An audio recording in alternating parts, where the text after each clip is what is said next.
grammatical point change into singular and plural. મિત્રો બોર્ડની પરીક્ષામાં ચેન્જ ધી ટેક્સ એવું આવે છે, 3 માર્ક્સનું પૂછાય છે. એમાં સિંગલર એટલે કે એક વચન બનાવવાનું પણ આવે છે, પ્લુરલ એટલે કે બહુવચન બનાવવાનું પણ આવે છે. બરાબર છે? તો આજે આપણે એના વિશે જોઈએ. ને મિત્રો સૌપ્રથમ આ ચાલુ કરીએ તે પહેલાં હું તમને કહું કે મારી ચેનલને તમે સબસ્ક્રાઇબ ના કરી હોય તો કરી દો, લાઈક કરો, શેર કરો, કમેન્ટ બોક્સમાં જઈને કમેન્ટ પણ કરી શકો છો. Thank you. તો ચાલો મિત્રો આજે જોઈએ ચેન્જ ધી ટેક્સ એવું આવે છે, 3 માર્ક્સમાં પૂછાય છે. બરાબર? એમાં સિંગલર અથવા પ્લુરલ પણ બનાવવાનું આવે છે. તો એ આપણને ખબર હોવી જોઈએ કે સિંગલર અને પ્લુરલના રૂપો કયા કયા છે. તો આજે આપણે જોઈએ કેટલા એક ટેબલ તમને આપ્યું છે એ પ્રમાણે આપણે જોઈ લઈએ. બરાબર? તો એ તમે નોટ ડાઉન કરીને યાદ રાખજો. સિંગલરમાં આઈ, સિંગલર એટલે કે એક વચન. બરાબર? અને પ્લુરલ એટલે કે બહુવચન. સિંગલરમાં આઈ હોય એનું વી થઈ જાય છે, મીનું અસ થાય, માય હોય તો અવર થઈ જાય, માય સેલ્ફ એટલે કે મારી જાતે તો અવર સેલ્ફ અમારી જાતે. યુ નો યુઝ રહે છે, યોર નું પણ યોર રહે છે, યોર સેલ્ફ નું યોર સેલ્ફ્સ. એ બરાબર યાદ રાખજો. યોર સેલ્ફ છે એની જગ્યાએ યોર સેલ્ફ્સ આવશે. હી સી ઇટ એ ત્રણેયનું બહુવચન શું થાય છે? દે થાય છે. અને હિમ હર ઇટ એનું બહુવચન ધેમ થઈ જાય છે. હિઝ હર ઇટ્સ એનું બહુવચન ધેર થાય છે. અને હિમસેલ્ફ, હરસેલ્ફ અને ઇટસેલ્ફ એ બધાનું બહુવચન શું થશે? ધેમસેલ્વ્સ તેઓની જાતે. ચાલો ટુ બી ના રૂપોમાં જો એમ અથવા ઇઝ ટુ બી નું રૂપ હોય તો એનું આર થઈ જાય છે, વોઝ હોય તો વર થાય, ડઝ હોય તો એનું બહુવચન ડુ થઈ જાય છે, હેઝ હોય તો એનું હેવ થાય, આ ધીસ હોય તો આ બહુવચનમાં ધીસ THESE આ સ્પેલિંગ આવે, અને ધેટ નો ધોસ થશે. બરાબર? આ હવે પ્રોનાઉનમાં જે ચેન્જ થાય છે એ બધા જ તમારે યાદ રાખવાના છે. અને આ ટુ બી ના રૂપમાં ફેરફાર થાય છે, સિંગલર અને પ્લુરલ.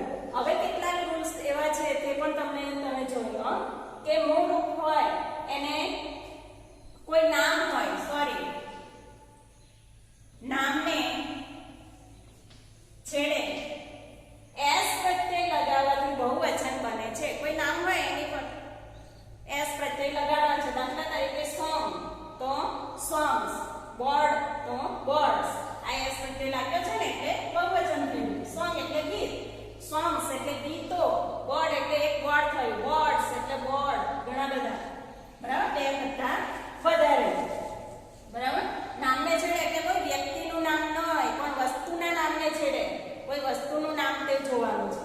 ચાલો સેકન્ડ જુઓ.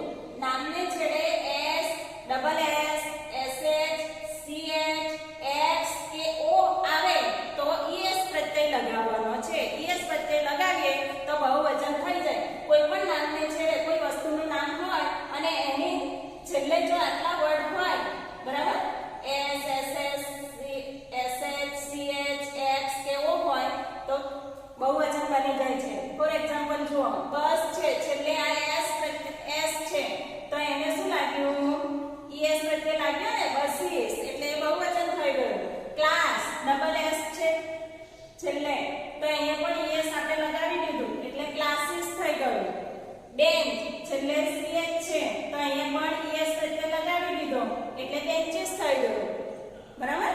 એટલે આ રીતે બધાનું બહુવચન તમારે બનાવી દેવાનું છે. છેલ્લે આ જોવાનું, આ બધા છે જો હોય તો ઈએસ પ્રત્યય લગાવી દેવાનું. હવે નેક્સ્ટ જુઓ. નામને છેડે જો વાય આવતો હોય તો વાય કાઢી નાખવાનો છે અને આઈઈએસ પ્રત્યય લગાવવાનો છે. ફોર એક્ઝામ્પલ જુઓ, લેડી, આ વાય છે છેલ્લે તો એને વાયને કાઢી નાખીએ અને આઈઈએસ પ્રત્યય લગાવી દેવાનું છે એટલે લેડીઝ, લેડીનું લેડીઝ થઈ ગયું. હવે ફ્લાય, ફ્લાય એટલે માખી. ચાલો હવે આ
ચાઇલ્ડનું ચિલ્ડ્રન થઈ જશે, ઓક્સ નું ઓક્સન થઈ જશે, ફૂટ છે એનું ફીટ થઈ જશે, ફૂટ એટલે પગ, બરાબર. ચાલો, ફૂટ નું ફીટ થઈ જશે, ટૂથ એટલે એક દાંત અને ટીથ એટલે દાંતો, બરાબર. ટૂથ નું ટીથ થઈ જશે. તો મિત્રો આટલા આ સિંગલર અને પ્લુરલ તમારે યાદ રાખવાના છે. કોઈક વખત મેક સિંગલર પણ આવે, કોઈ વખત મેક પ્લુરલ પણ આવે, બરાબર છે. હવે તમને 10મા ધોરણમાં ડાયરેક્ટ તમને મેક સિંગલર મેક પ્લુરલ એવું નથી આપતું, એવી સૂચના નથી આપવામાં આવતી. એક પેરેગ્રાફ હોય છે, એની નીચે સ્ટાર્ટ લાઈક ધીસ, બરાબર. એક સેન્ટેન્સ તમને બનાવીને આપેલું હોય છે અથવા અડધું તમને બનાવીને આપેલું હોય છે, એના પરથી તમારે સમજી જવાનું કે આપણે શું બનાવવાનું છે. તો તેમાં આ સિંગલર અથવા પ્લુરલ પણ બનાવવાના આવે છે, તો આપણે તે ટાઈમે ખબર હોવી જોઈએ, બરાબર. તો આઈ હોપ કે તમે આ બધું તમે કમ્પ્લીટલી આ ટેબલ જે લખાવ્યું છે એ તમે યાદ રાખી લેશો. હવે પછી આપણે આ નિયમ બરાબર યાદ રહી ગયા, બરાબર. હવે આપણે જોઈશું કે એક્ઝામમાં કઈ રીતે પેરેગ્રાફ પૂછાય છે અને એનું કઈ રીતે આપણે સિંગલર કે પ્લુરલ બનાવીએ તે હવે આપણે જોઈએ. તો ચાલો મિત્રો જોઈએ આપણે કે સિંગલર અને પ્લુરલ કઈ રીતે પેરેગ્રાફમાં બનાવાય છે એ જોઈએ. વાક્યમાં સેન્ટેન્સમાં આપણે એનો યુઝ કરીએ. તો જુઓ અહીંયા, This is a boy. He is in the class. He has a book in his bag. ફક્ત પરીક્ષામાં તમને એવું આપેલું હોય કે અહીંયા start like this, બરાબર. પછી અહીંયા આપી દીધું હોય these are, પછી ડેશ ડેશ કરીને. અહીંયા કશું આપેલું ન હોય કે ચેન્જ ઇન્ટુ સિંગલર કે પ્લુરલ એવું કંઈ નહીં આપેલું. ફક્ત આટલી તમને સૂચના આપેલી હોય સ્ટાર્ટ લાઈક ધીસ, બરાબર. પછી આ રીતે આપ્યું હોય ધીસ આર, પછી ડેશ ડેશ. એટલે શું કરવાનું એ આપણે જાતે સમજવાનું છે. તો એ જોવાનું કે ધીસ ઇઝ છે, તો આ દેશનું અહીંયા બહુવચન થયેલું છે, ઇઝ નું આર થયેલું છે. ધેટ મીન્સ કે આપણે શું બનાવવાનું છે, પ્લુરલ બનાવવાનું છે, બહુવચન બનાવવાનું છે, એ બી આપણને ખ્યાલ હોવો જોઈએ. તો ચાલો અહીંયા આટલું અધૂરું વાક્ય આપી દીધેલું હોય છે, ચાલો એનું આપણે બનાવીએ.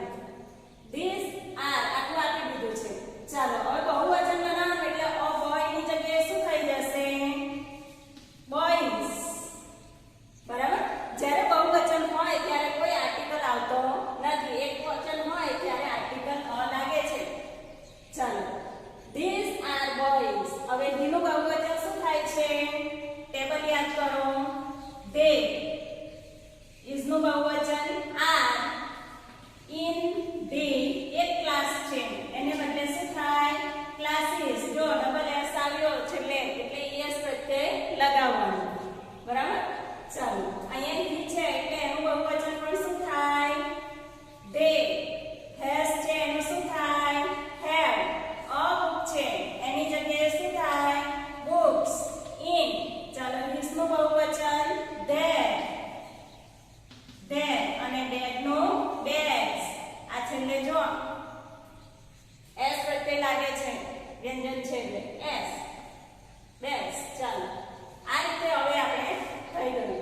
These are boys. They are in the classes.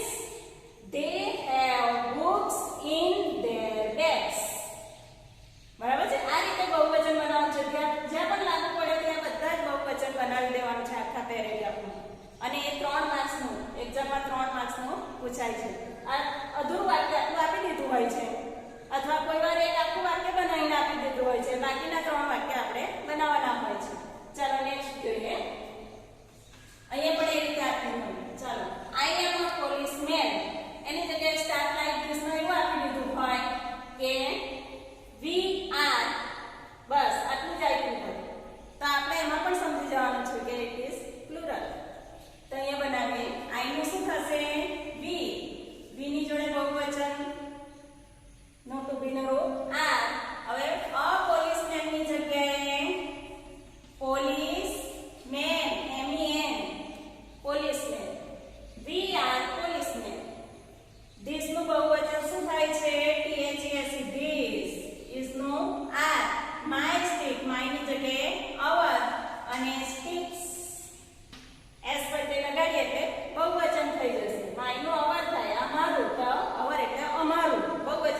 બનાવવું હોય ત્યારે આવું બને. Look at that a boy.